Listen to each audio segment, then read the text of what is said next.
Welcome back to the Wolf of Property and Casualty. I'm your host, Derek Lasniak, with over 15 years of commercial broking experience focused on the middle market, upper middle market, and national account space. Today's topic, reinsurance. And I think this is one of those episodes that's going to be as applicable to buyers who are interested in this. It's going to be somewhat redundant to carriers. And then obviously my target audience always being brokers. I think this is one part stuff you need to know because in a world of commercial property and commercial casualty insurance, you need to sound intelligent. You need to be at a nerd like level because your credibility is built on knowing how this very complex ecosystem works so that you can explain it to the client. Doesn't mean that you're going to change the winds of reinsurance capital floating through markets like Bermuda, but it does mean that when you're explaining dynamic pricing to your customers, that you can explain and you have an understanding outside of, well, this is what it costs and it's just the best they can do. That might be true and that might not change the pricing, but I got a lot of legs in my career saying, well, this is the best we could do and let me tell you the factors that went into it. So while you may not like it, at least you can understand the components that go into it. You're a complex business, so is insurance. And so I'm going to start kind of basic and then I'm going to go a little bit more focused. And for those of you brokers out there, you might be thinking this is a day late and a dollar short as the market moves into a softer environment in some areas. You might be thinking, well, we don't talk about reinsurance as much. To rewind the clock a little bit, during the hard market cycle, specifically as it was hitting property insurance, there was constant. I can't think of how many times I said to a client who saw a property rate going up 13%, oh, well, the reinsurance, or hey, we don't have your property quote ready until about a week before. Well, the carrier couldn't get their reinsurance quote. And so for you brokers out there and a lot of you buyers and carriers, that reinsurance was closely aligned with property insurance. And as the property market has eased coming off of a lighter catastrophic hurricane season and there's more capital, you're probably not waving the reinsurance flag. I mean, don't get me wrong, all the reinsurance is still taking place at the carrier level, but you're probably not having to use that as a crutch for why pricing is being so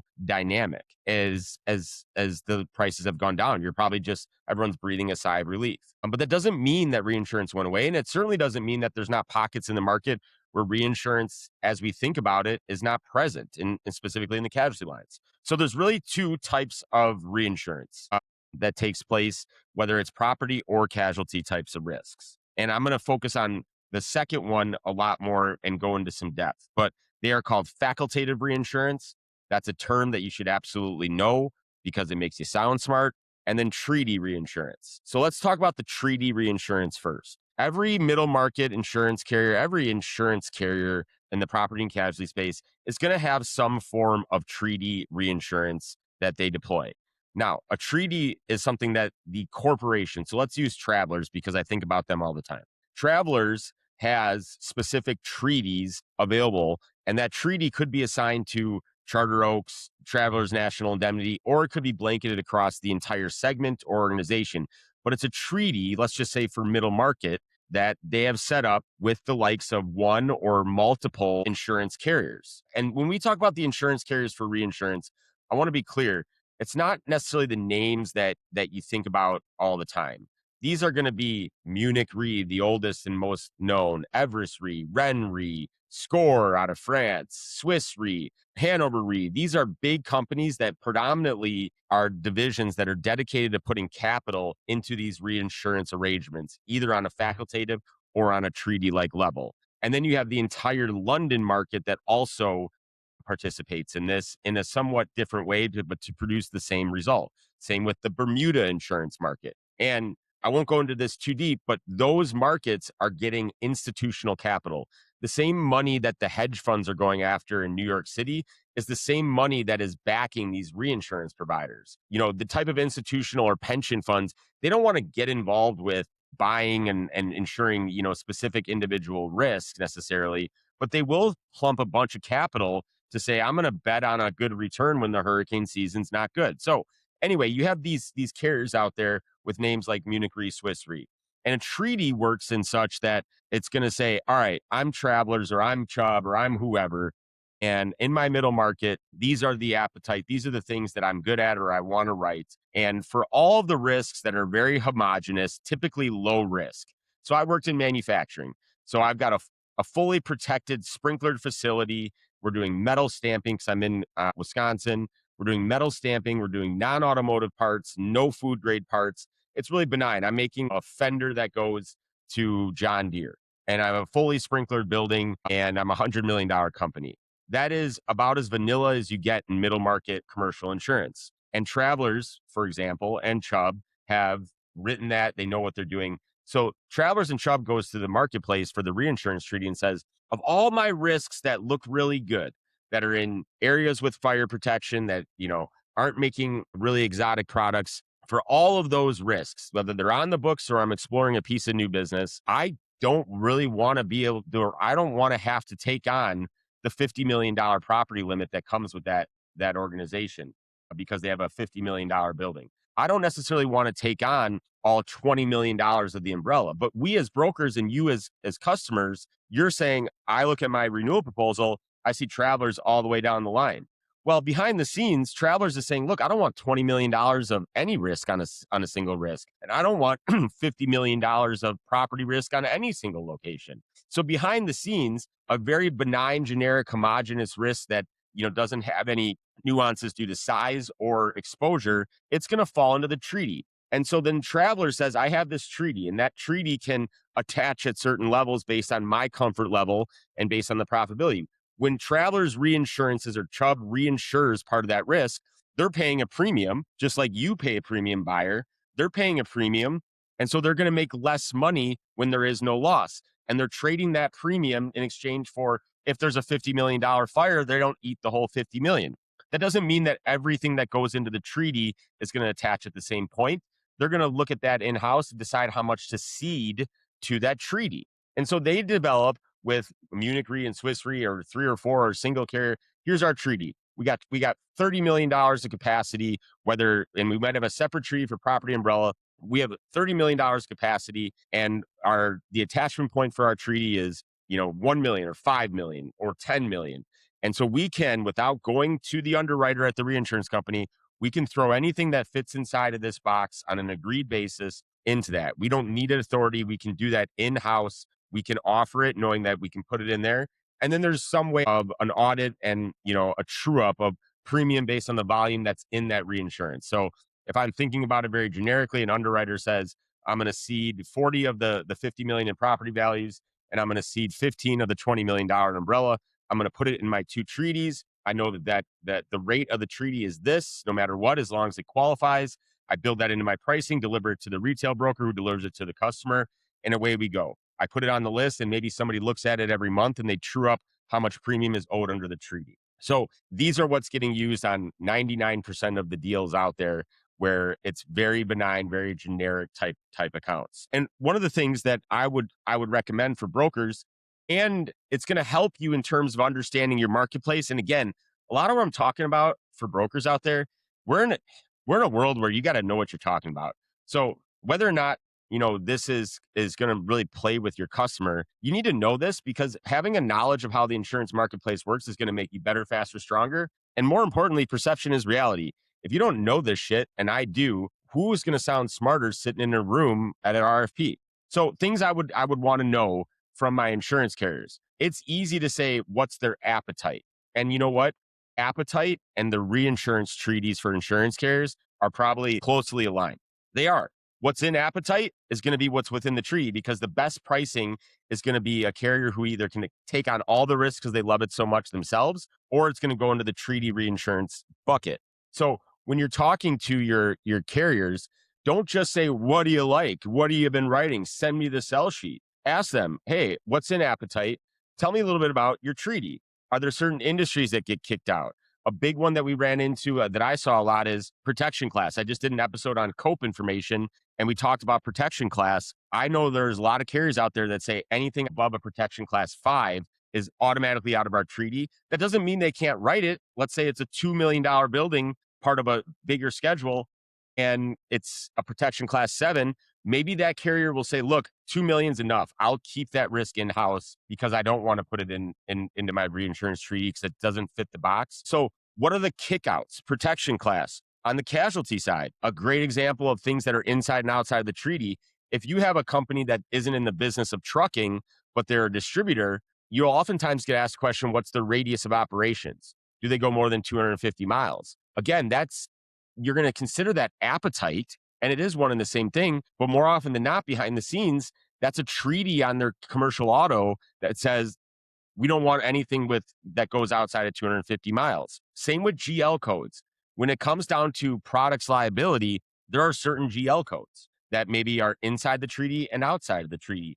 And then those kinds of restricted GL codes that don't fit inside the treaty, it's going to make it more difficult, and it's probably going to apply to the umbrella as well. So again, it's not that much different for you buyers and for you brokers out there than understanding appetite of your insurance carriers, but it sounds a hell of a lot smarter if you talk about the appetite in line with the treaty, because now you're not telling a client Travelers or Chubb or CNA doesn't like you. You're saying, look, Travelers and Chubb and CNA, you might be the best of the risk. And those markets are going to consider quality risks first, no matter what you do. So if you are a quality risk and you're outside of the treaty, it's not a no, but that just means that their most accessible capital for hedging their own risk when writing your account is not readily available. So we're going to be looking at things outside the box in order for them to look at your account. See the way I just talked about that?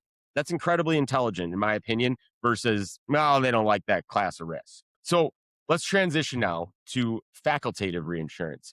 And this is the reinsurance that got a ton of play during the hard property market. And I believe it's probably getting a lot of play now when it comes to casualty lines that are under duress in these softer conditions, things like commercial auto and tough products. So whereas the treaty is I develop a box once a year and then I allow my underwriters to put everything in it, facultative reinsurance is deal by deal. So it is your underwriter being a broker. So a lot of you brokers out there, and sorry to say this, underwriters, they could never be a broker. They don't know how to do it.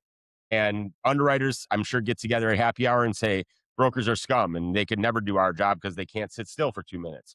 Well, at the end of the day, especially in the upper middle market space where you are commonly dealing with imperfect, non-homogeneous accounts, or specifically on the property side, you have large schedules. I had many accounts where the schedule was approaching $1 billion in value between business, personal property, inventory, buildings, etc. There is no world. And this is again where you need to educate your client. You deliver a proposal that says Chubb or Travelers or CNA, take a moment to say, hey, look, you think you're with Chubb and you are with Chubb. And for all intents and purposes, you are with Chubb. But hey, I just want to educate you for a second. Here's how that actually looks behind the scenes. There might be Chubb writing the first 10 million of any single loss, but to get to your $400 million loss limit, that's stacked on their end. They've diversified themselves and hedged themselves using $400 million of limits. So just know that they're going to adjust your claim. And the benefit of this reinsurance, as opposed to me going and getting 10 carriers, the benefit is that when something does happen, it's all owned by that primary layer. They get the most premium for the total premium collected. They own the whole process, and then it's on them to collect from some of their partners. Whereas if I went and got you 10 quotes and stacked them on top of each other, you're going to have a much more stickier claim situation. But facultative reinsurance is one risk at a time. So that's why when you're getting a quote from your main carrier and they say, I'm waiting on reinsurance, it's because they had to put their broker hat on. They had to do something that's not in their core competency in a market that is very unusual and a little bit tighter. They're taking your submission and they are now saying, we like it. Here's what we're going to price the primary 10 million of the property and the primary 10 million of the umbrella. Here's how we're going to price it. And then they have to go send it out to a broker. So when you think about starting a renewal process and you get it buyers and you're asked to do something 3 months in advance and you're a big, complex, tough risk, we get it as the broker. We then turn it around, make it beautiful, send it to our underwriter at Chubb, Travelers, CNA, whoever. And then they do their thing. They get all of their approvals and then they put their submission together. And then they send it out to 12 markets in order to get the capacity they need because they can't finalize their pricing when it's outside the treaty until they know how that reinsurance market works. And when the reinsurance market is under duress, like bad catastrophe or large concerns or lack of capital in the reinsurance market, it creates a bottleneck.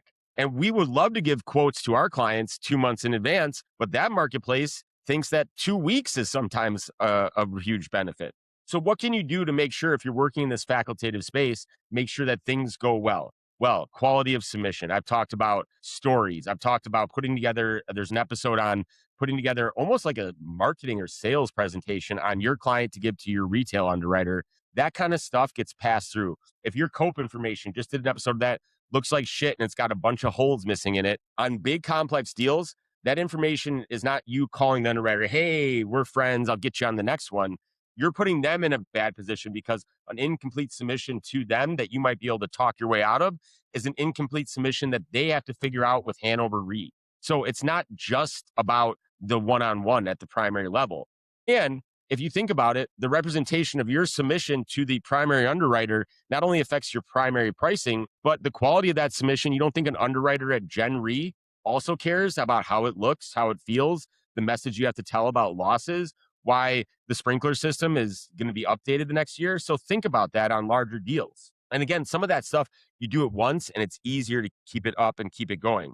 When it comes to facultative reinsurance, as a retail broker and as a buyer, I would go to my large kind of domestic carriers that I was working with. I know there's reinsurance behind the scenes. If I'm getting a $500 million loss limit on a $1 billion schedule, there's no way Travelers and Chubb are owning or keeping or retaining all of that risk. That's obvious.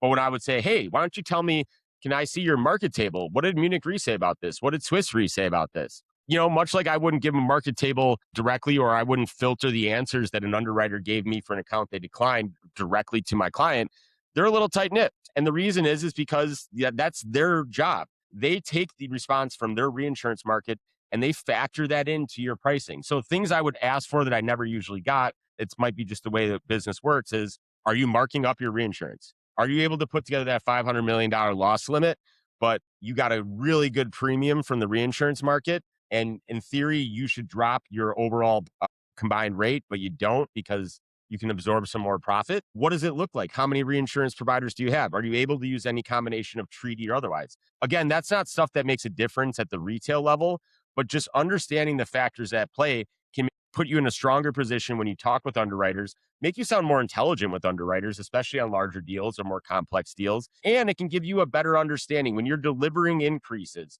whether it's on a casualty line that's in a tough place because there's a big fleet, or whether it's a tough product, or on the property line, which still isn't perfect, even in the softer conditions. Having an understanding of why there's negative components as part of it, why there is a coinsurance clause, why there is a margin clause, why my rate's up 4%. The more you can explain it with using actual technical information about the market, you might not change the outcome, but you are going to be able to educate your customer in a concise way and make them feel more confident that you know what you're talking about. And so again, while these items don't necessarily have the front and center, you get the benefit of having the same name, the same place right on the front of the policy, but it's getting reinsured in the background. So don't forget how the reinsurance market works. This is a fundamental part of the insurance marketplace. And if you're going to be a technician and you're going to operate in this world, you have to have at least 2 inches deep on how these components work. And that will give you a better understanding for how to perform in your job as a broker, for example, and more importantly, the ability to explain it to people you work with and certainly the customers you service.